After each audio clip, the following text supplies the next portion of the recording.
ಇವಾಗ ಮೊಟ್ಟ ಮೊದಲನೇದಾಗಿ ನಮ್ಮ ರಾಜ್ಯದಲ್ಲಿ ಗೊಂದಲ. ಸಿ ಎಮ್ ಅವರಾಗ್ತಾರೆ, ಸಿ ಎಮ್ ಇವರಾಗ್ತಾರೆ, ದಿನಂಪ್ರತಿ ಎಳೆದ ತಕ್ಷಣ ಬರೀ ಕಿತ್ತಾಟ ಆಗಿದೆ.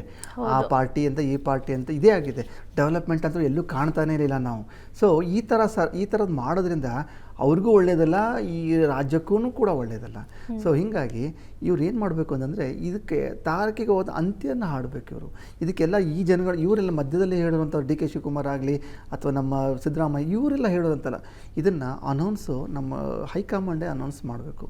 ಇದು ಯಾವುದು ಚೇಂಜ್ ಒಂದೇ ಹೇಳ್ಬೇಕು, ನಿಲ್ಲುವವರು ಚೇಂಜ್ ಆಗುತ್ತೋ ಇಲ್ವೋ. ಸೊ ಈ ನಿಲುವು ಹೇಳಿದ್ರೆ ಏನಾಗುತ್ತೆ ಅಂದರೆ ಎಲ್ಲ ಒಂದು ಕರ್ನಾಟಕದಲ್ಲೂ ಶಾಂತಿ ನೆಲೆಸುತ್ತೆ. ಈಗ ದಿನಂಪ್ರತಿ ನೋಡಿ, ಬೆಳಗ್ಗೆ ಇವತ್ತು ನೋಡಿದ್ವಿ ಡಿ ಕೆ ಶಿವಕುಮಾರ್ ಬ್ರದರ್ಸ್ ಹೋದ್ರಂತೆ, ಅದಾದ ನಂತರ ಈ ಒಂದು ಸಿದ್ದರಾಮಯ್ಯ ಬಣ ಹೋದ್ರಂತೆ.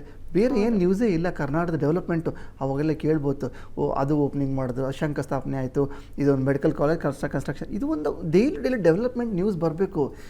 ಇಲ್ಲಿ ನಾವು ಪಾಸ್ಟ್ ಒಂದು 2-3 ಇಯರ್ಸಿಂದ ನೋಡ್ತಾ ಇದ್ದೀವಿ, ಏನು ಡೆವಲಪ್ಮೆಂಟ್ ನ್ಯೂಸೇ ಕಾಣಿಸ್ತಾ ಇಲ್ಲ. ಸೊ ಇವರು ಆದಷ್ಟು ಇದನ್ನು ಎಂಡ್ ಮಾಡಿ ಮುಂದೊಂದು ನಿಖರತೆಯನ್ನು ತೋರಿಸ್ಬೇಕು ಜನತೆಗೆ ಇವರು.